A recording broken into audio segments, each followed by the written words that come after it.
एक भोला भाला और ईमानदार आदमी था। इसके साथ ही वह दयालु भी बहुत था। गगन गांव के बाजार में छोले भटूरे की ठेली लगाता था, मगर छोले भटूरे बेचकर उसकी कुछ खास कमाई नहीं होती थी। कारण यह था कि उससे गरीब भूखे लोगों की भूख न देखी जाती थी।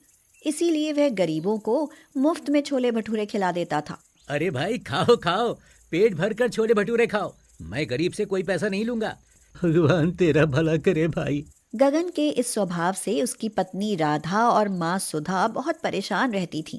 लो, आज फिर इतनी थोड़ी सी कमाई करके लाए हो, इससे तो घर का खर्च भी ना चलेगा। अरे किसी तरह चला लो राधा। बेटा, अगर तू ऐसे ही गरीबों को मुफ्त में छोले भटूरे खिलाता रहा तो जल्द ही हमारे भूखे मरने का समय आ जाएगा। मैं क्या करूं माँ, मुझसे गरीब आदमी भूख से तड़पता नहीं देखा जाता। इनसे कुछ मत कहो माँ जी, इनको समझाना तो दीवार से सिर टकराना है। हाँ। गगन के पास ही मंगत भी छोले भटूरे की ठेली लगाता था। मंगत लालची और कंजूस आदमी था। वह किसी गरीब को मुफ्त में छोले भटूरे खिलाना तो दूर, किसी के पास 2 रुपए भी कम हो तो भी भटूरे खिलाने से मना कर देता था। इसीलिए जब भी गगन किसी गरीब को फ्री में छोले भटूरे खिलाता तो मंगत को जलन होने लगती और वह सोचता, अरे ये गगन भी कैसा पागल आदमी है। गरीबों को मुफ्त में छोले भटूरे खिलाकर अपना नुकसान ही तो करता है, साथ में मेरा भी नुकसान करता है। अरे ऐसे मुफ्त में छोले भटूरे मिलते रहेंगे तो पैसे देकर खाने को आएगा ही कौन। मंगत रोज रोज गगन को ऐसा करते देख परेशान हो उठता है और एक दिन गगन के पास जाकर उसे समझाने लगता है। क्यों बे, तू कोई धन्ना सेठ है जो गरीबों को मुफ्त में छोले भटूरे खिलाकर अपने साथ साथ मेरी दुकानदारी भी खराब कर रहा है। क्यों बे मंगत, मैं पैसे लेकर खिलाऊं या मुफ्त में, तुझे क्या? देख ले बच्चों, ऐसे धर्मात्मा बना तो बहुत पछताएगा। पैसे पैसे को तरसेगा तू। कुछ दिन तक सब ठीक ठाक चलता है, मगर फिर एक दिन अचानक ही गगन की माँ सुधा की तबीयत बिगड़ जाती है।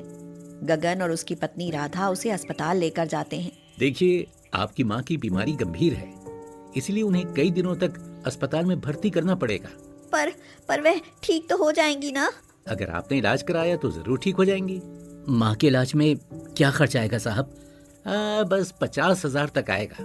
गगन के पास 50,000 रुपए कहाँ से आते? उसने तो कभी पैसे का लालच किया ही नहीं था। वह तो हर आदमी को अपने जैसा मददगार और दयालु समझता था। इसीलिए डॉक्टर से कहता है, डॉक्टर साहब, मैं बहुत गरीब आदमी हूँ, क्या आप मेरी माँ का इलाज बिना पैसे के नहीं कर सकते? अरे मैं डॉक्टर हूँ, कोई धर्मात्मा थोड़ी ना हूँ जो बिना पैसे के इलाज कर दूं।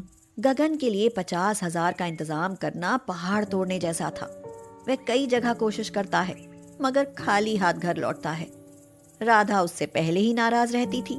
अब उसकी यह हालत देख और अधिक नाराज हो जाती है और कहती है, कितनी बार समझाया कि गरीबों को मुफ्त में छोले भटूरे मत खिलाओ, कुछ पैसा जोड़ लो, पर कहाँ माने, अब भुगतो।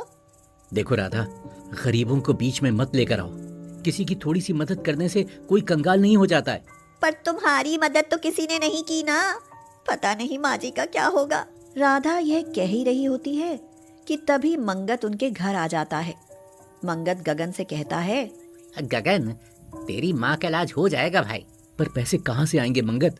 देख भाई, मैं तो इतना अमीर नहीं हूँ कि अपने पास से पैसे दे सकूं। हाँ, बिशन लाला से मैं तुझे कर्जा दिलवा देता हूँ। ये तो तेरा एहसान होगा मंगत। मंगत के कहने पर बिशन लाला गगन को कर्ज दे देता है और गगन की माँ का इलाज हो जाता है। माँ घर आने पर गगन को समझाती है और कहती है, बेटा, अब तो तेरे सिर पर कर्ज का बोझ है, इसीलिए गरीबों को मुफ्त में छोले भटूरे खिलाना बंद कर और कर्ज उतारने की लगन कर। आप कितना भी समझाओ बाजी, पर ये बाज नहीं आने वाले। क्यों नहीं आने वाला? क्या कर्ज का बोझ मुझे नहीं दिखाई देता?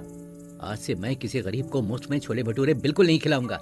यह कहकर गगन अपनी छोले भटूरे की ठेली लेकर बाजार की तरफ चल देता है और उसके खड़े होते ही वहां ग्राहक आने लगते हैं। गगन मन ही मन कहता है, आज तो अच्छी कमाई करके ही घर जाऊंगा। आज एक भी गरीब को मुफ्त में छोले भटूरे नहीं खिलाऊंगा मैं। मगर ऐसा निश्चय करके भी गगन कुछ नहीं कर पाता। अपने दिल और दयालुता से मजबूर होकर उस दिन भी वह गरीबों को मुफ्त में छोले भटूरे खिलाने लगता है।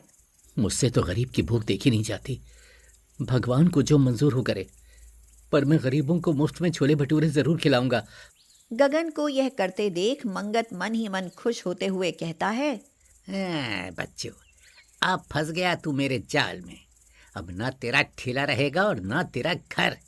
तुझे सड़क पर ना ला दिया तो मेरा नाम भी मंगत नहीं। मंगत बहुत ही शातिर था। उसने गगन पर दया करके उसे कर्ज नहीं दिलवाया था, बल्कि उसे फंसाने के लिए कर्ज दिलवाया था।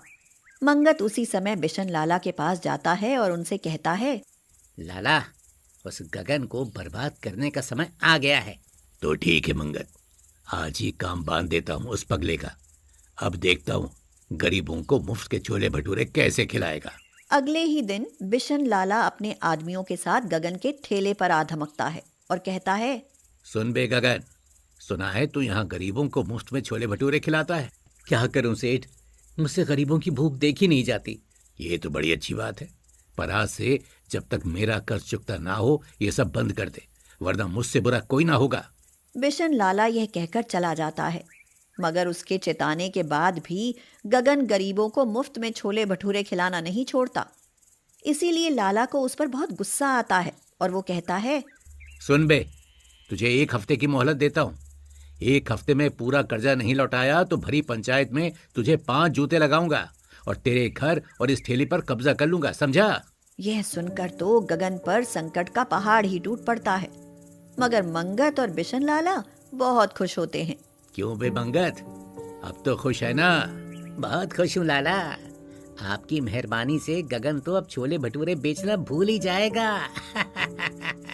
धीरे धीरे कई दिन बीत जाते हैं और गगन को कहीं से कोई पैसा नहीं मिलता।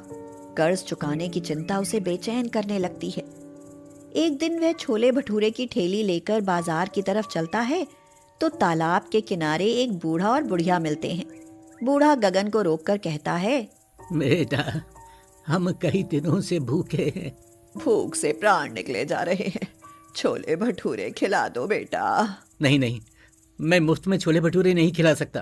अरे मुफ्त कौन खा रहा है बेटा, ये थैली देखो, इसमें काले कंकड़ हैं, हमारे पास तो बस यही हैं।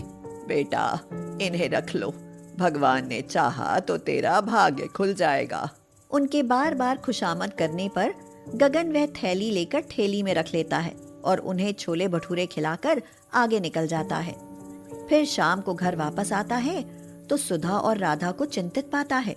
बेटा, लाला आया था, हमारी बहुत बेइज्जती करके गया है।